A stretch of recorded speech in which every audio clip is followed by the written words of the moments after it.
Vijayawada university మంచి భవిష్యత్తు కోసం తెలుగు విద్యార్థులు ఇష్టపడే యూనివర్సిటీ. కాల్ 9059052378 9059052379.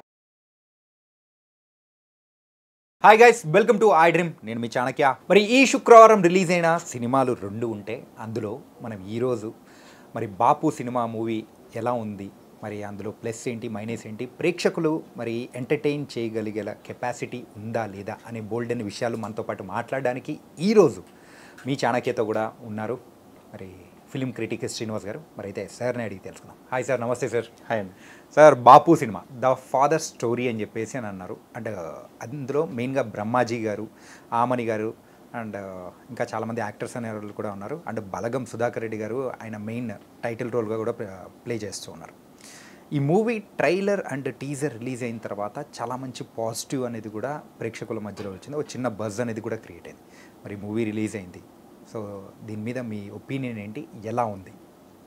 యాక్చువల్లీ వీళ్ళ ప్రమోషన్లో మంచి హైలైట్ అయింది ఏంటంటే, వాళ్ళు రిలీజ్ చేసిన పోస్టర్స్ ఏవైతున్నాయో మంచి ఫ్యామిలీ ఫోటో, మధ్యలో తాతగారు, ఫాదరు, మదరు, ఒక ఫ్యామిలీ గ్రూప్ ఫోటో అనేది, అంటే ఒక జాయింట్ ఫ్యామిలీ అంటారు చూడండి, అలా మొత్తం ఫ్యామిలీ కలిసి ఒక గ్రూప్ ఫోటోలో ఉండడము, దానికి బాపు అనే ఒక మంచి తెలుగు పేరు ఉండడము, అలా ఆ సినిమా మీద ఎంతో అంత క్యూరియాసిటీ, రెస్పెక్ట్ ఈ రెండు కూడా ఏర్పడ్డాయి.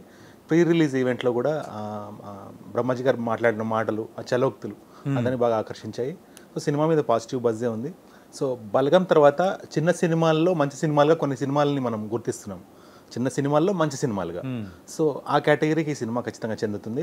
ఈ సినిమాలో చాలా మంచి రూటెడ్ నేటివ్ మ్యూజిక్ ఉంది. మ్యూజిక్ చాలా బాగుంది సినిమాలో, అంటే మట్టిలోంచి వచ్చిన మ్యూజిక్ అంటారు చూడండి, చాలా it sounds so pleasant and so soothing on your years. అసలు ఆ సినిమా ఓపెనింగే ఒక ఒగ్గుకతో స్టార్ట్ అవుతుంది. ఫస్ట్ ఫ్రేమ్ నుంచే మనము సినిమాతో కనెక్ట్ అయిపోతాం. ఫస్ట్ హాఫ్ అంతా క్యారీ అవుతుంది అది. అంటే సినిమాలో ఒక 15-20 ఒక 25 మినిట్స్ వరకు కూడా మనకి ఆ విలేజ్ నేటివిటీ తోటి కనెక్షన్ ఏర్పడేలాగా చాలా బాగా చూపించారు. సినిమాలో నటించిన ప్రతి క్యారెక్టర్ కూడా, ఇప్పుడు ఫర్ ఎగ్జాంపుల్ మీరు చెప్పిన బలగం, ఆయన పేరు సుధాకర్ రెడ్డి, బలగం సుధాకర్ రెడ్డి గారు, ఆయన ఏజ్కి ఆయనకు ఒక ఓల్డ్ ఏజ్ ఫ్రెండ్ ఉంటాడు. వాళ్ళిద్దరి మధ్యలో ఉండే బాండింగ్, అతను బాగుండాలని ఇతను వచ్చి తాడుగట్టడము. మళ్ళీ ఇందులో ఏంటంటే 3 generations ఆఫ్ ఫాదర్ అని చెప్పారు కదా, తాతయ్య, తండ్రి, కొడుకు, ఈ 3 generations వాళ్ళ మధ్యలో ఈచ్ పర్సన్ ప్రాబ్లం ఎలా, వాళ్ళకి వచ్చిన ప్రాబ్లం వచ్చినప్పుడు వాళ్ళు ఆ ప్రాబ్లమ్ని వాళ్ళు ఎలా చూస్తున్నారు, దానికి వాళ్ళు వెతుక్కుంటున్న సొల్యూషన్ ఏంటి, ఎవరి మీద ఎవరు డిపెండ్ అవుతున్నారు, సొల్యూషన్ వాళ్ళు పాజిటివ్గా వెతుకుతున్నారా, నెగిటివ్ వెతుకుతున్నారా, ఈజీ సొల్యూషన్ వెతుకుతున్నారా, ఏదైనా క్రైమ్ ఆలోచిస్తున్నారా, ఇలా డిఫరెంట్ డైమెన్షన్స్లో సినిమా వెళ్తుంది. అయితే ఫస్ట్ హాఫ్ అంతా కూడా కొంచెం కామెడీగా, అంటే సిచ్యువేషనల్ కామెడీగా సినిమా ముందుకెళ్తుంది. ఇంటర్వెల్ తర్వాత ఏంటంటే కొంచెం స్లో పేస్ అయింది సినిమా. అంటే ఫస్ట్ హాఫ్లో ఉన్న స్పీడ్, ఫస్ట్ హాఫ్లో ఉన్న కామెడీ ఎక్కడో మిస్ అయింది సెకండ్ హాఫ్లో. ఫస్ట్ హాఫ్ మాత్రం చాలా బాగా తీశారు. ఫస్ట్ హాఫ్లో గుడ్ ఎలిమెంట్స్ చాలా ఉన్నాయి ప్యాక్ చేసి. సో మీరు చెప్తున్న రివ్యూ ప్రకారం అయితే ఫస్ట్ హాఫ్ అంతా కూడా సిచ్యువేషనల్ కామెడీ, ఆ క్యారెక్టర్స్ ఎస్టాబ్లిష్మెంట్స్ ఇవన్నీ దాటితో పాటు ఫస్ట్ హాఫ్ చాలా పేజీగా వెళ్ళినా కానీ సెకండ్ హాఫ్ ఆ ఎమోషనల్ సైడ్ అంటే రిపిటేటివ్ అయింది. సెకండ్ హాఫ్లో కొన్ని సన్నివేశాలు ఏంటంటే మరి ఎస్టాబ్లిష్ చేసుకోవడానికి టైం తీసుకున్నారనుకోవాలా, లేకపోతే ఎక్కడో అంటే సీన్స్ అక్కడక్కడే చుడుతున్న కొద్దీ రిపిటేటివ్ అనిపించింది. అంటే ఇంకొన్ని ఎలిమెంట్స్ వీళ్ళు రాసుకొని సెకండ్ హాఫ్లో ఇంకా, అంటే ఎట్లయితే ఫస్ట్ హాఫ్లో విలేజ్ నేటివిటీని చూపించడానికి కొన్ని ఎలిమెంట్స్ వాడుకున్నారో, అలాంటివి సెకండ్ హాఫ్లో కూడా కొన్ని ఉండుంటాయి. ఆ విలేజ్లో ఫర్ ఎగ్జాంపుల్ ఏదైనా విలేజ్ అంతా కలిసి చేస్తున్న ఏదైనా యాక్టివిటీని ఆ సినిమాలో ఇంక్లూడ్ చేసి దాని నుంచి వీళ్ళు ఏదైనా రియలైజ్ అవ్వడం, ఇలాంటివి ఇంకేమైనా ఉంటే ఇంకా అసలు అద్భుతంగా ఉండేది సినిమా. అంటే మినీ అద్భుతంగా మిగిలిపోయింది, ఇంకొంచెం అద్భుతం అయ్యేది. ఇప్పుడైతే ఒక అద్భుతం సినిమా, మంచి సినిమా ఉంది, ఖచ్చితంగా మంచి సినిమానే, ఇంకా బాగుండడానికి స్కోప్ ఉంది. అయితే ప్రాపర్గా ఎడిట్ చేస్తే, ఇంకొంచెం కట్ చేస్తే ఆ ల్యాగ్ అనిపించదు second half. Okay. Aamani acting మాత్రం ఎక్సలెంట్, బ్రహ్మాజీ గారి యాక్టింగ్ కూడా చాలా బాగుంది. ముఖ్యంగా రైతుల వాళ్ళ కష్టాలు కళ్ళగట్టినట్టు చూపించారు చాలా బాగా. అసలు మనం వీ ఫీల్ సో చాలా పెయిన్ ఫీల్ అవుతాం. ఒక రైతు వాళ్ళకి సడన్గా అనుకోని వర్షం పడినప్పుడు, ఒక పత్తి రైతుకి అతను పడే కష్టం ఎలా ఉంటుంది, వాళ్ళ ఫ్యామిలీ ఆ వర్షం అంటే జనరల్గా మనం వర్షం పడగానే చిన్నపిల్లలు ఆడుకోవడము ఇలాంటివి చూస్తుంటాం బయట, కానీ ఆ లోతట్టు ప్రాంతాల్లో వాళ్ళు నీళ్ళు వచ్చేసి ఇళ్ళలోకి వాళ్ళు ఎలా కష్టపడతారు, అదొక సెగ్మెంట్. అయితే ఒక ఫార్మర్, పత్తి రైతుకి వాడు అమ్ముకునే టైంకి వాడికి ఆ రేట్ రాక ఆ ధర్నా జరుగుతున్నప్పుడు సడన్గా వర్షం పడితే అది ఎటుగాని పరిస్థితి, వాడికి అసలు ఆ 1 year వాడు పడ్డ కష్టానికి ఫలితం లేకుండా అయిపోతే వాడు ఎట్లా బతకాలి, నెక్స్ట్ ఏంటి అనేది అంటే చాలామంది రైతులు ఏంటంటే ఈజీ ఆప్షన్ తీసేసుకుంటారు, ఇంకా నాకు లైఫ్ లేదనే ఆ స్ప్లిట్ ఆఫ్ ఎ సెకండ్లో పక్కన కరెక్ట్ గైడెన్స్ ఇచ్చే వాళ్ళు లేకపోతే ఏమనిపిస్తుంది, ఎవరికి చచ్చిపోవాలనిపిస్తుంది రైతు. సో ఈ సినిమాలో వాళ్ళు తీసుకున్న పాయింట్ ఏంటంటే నేను చెప్పాను చూడండి ఇందాక క్రైమ్ పాయింట్ అని చెప్పేసి, రైతు చనిపోతే గవర్నమెంట్ ఆ ఫ్యామిలీ దిక్కులేని వాళ్ళు అయిపోకుండా ఒక 5 lakhs అనేది ఒక కాంపెన్సేషన్గా ఇస్తూ ఉంటారు.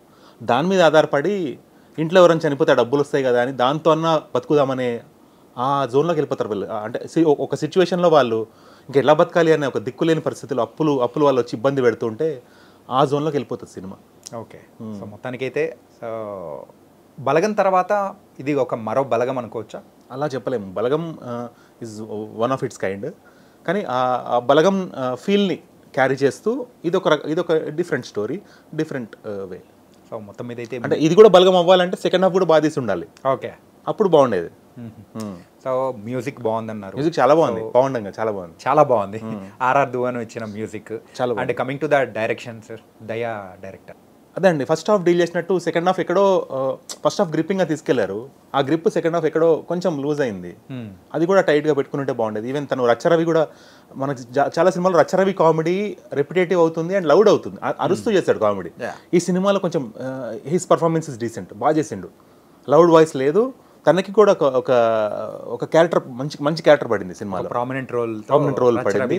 అది మనము we relate with the character, అరే అవును కదా ఇలా ఉంది కదా అని. అండ్ ఈ సినిమాలో ఒకటి ఏంటంటే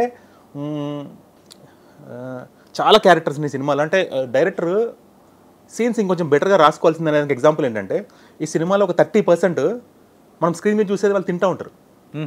అయితే ఎవరో ఒకళ్ళు ఆకలిస్తుంది అన్నం పెట్టు ఈ డైలాగ్ ఎన్నిసార్లు ఉంటుందో సినిమాలో, అది కొన్ని అవాయిడ్ చేయాల్సింది అనిపించింది నాకు. ఓకే. అంటే 100% మూవీలో 30 to 35% ఎవరో ఒకళ్ళు తింటూ ఉంటారు సినిమాలో. ఓకే. సో డైరెక్టర్ తన ఆస్పెక్ట్ ప్రకారం తను ఏమనుకున్నాడో ఏంటో. ఓకే. కానీ మొత్తం మీద అయితే మూవీ బాగుంది. సో ఈ వీక్కి ఎంటర్టైన్ చేయడానికి బాపు మూవీ అనేది బాగుందని చెప్పేసి చూడదగ్గ సినిమా. వల్గారిటీ ఏం లేదు, వాళ్ళు పడే కష్టాలు, రైతులు పడే కష్టాలని కళ్ళగట్టినట్టు బాగా చూపించారు. మనం ఎక్కడో ఫీల్ అవుతాం, నిజంగా ఎంత పెయిన్ తీసుకుంటారు కదా ఫార్మర్స్. అంటే నాకు అనిపించింది చాలా హై శాలరీస్ ఉండే వాళ్ళు ఉంటారు కదా, ఇప్పుడు ఎట్లాగో గవర్నమెంట్ కొంచెం, సెంట్రల్ గవర్నమెంట్ కొంచెం రిలాక్సేషన్ ఇచ్చింది కదా ట్యాక్సెస్లో, అంటే 12 lakhs లోపల ఎవరికి ట్యాక్సెస్ లేవని. చిన్న రైతులు ఉంటారు కదా, వాళ్ళకి కార్పొరేట్ సెక్టర్ ఎంతో అంత చెదోడు వదోడుగా ఉండి కొంచెం వాళ్ళకి సపోర్టివ్గా ఉంటే రైతులు కూడా ఈక్వలెంట్గా మనకేం తక్కువ, మనకు కూడా సపోర్ట్ ఉంది అని ఫీల్ అయ్యే ఛాన్స్ ఉంటుందని నాకు ఇన్నర్ ఫీలింగ్ అనిపించింది. ఓకే. ఆ సపోర్ట్ ఏదైనా ఎవరైనా ఒక ఆర్గనైజేషన్ ద్వారానో ఏదో ఒకటి చేసి ఆ సపోర్ట్ ఏర్పరిస్తే ఇలా ఫార్మర్ సూసైడ్స్ అవి తగ్గుతాయి కదా అనిపించింది. ఓకే. ఎందుకంటే వాళ్ళు నెగటివ్ జోన్లోకి వెళ్ళిపోయి ఇట్లా ఇన్సూరెన్స్ డబ్బుల మీదనో గవర్నమెంట్ ఇచ్చే డబ్బుల మీదనో ఆధారపడకుండా వాళ్ళు బతికి సాధించాలి, ఏదన్నా చావు వైపు అడుగు పడకూడదు అనేది. Okay, nice sir. మొత్తానికైతే ఈ వీక్ రిలీజ్ అయిన మూవీలో వన్ ఆఫ్ ద మూవీ బాపు మరి ఎలా ఉందా అనేది కూడా చాలా చక్కగా వివరించారు. Thank you so much Srinivas గారు.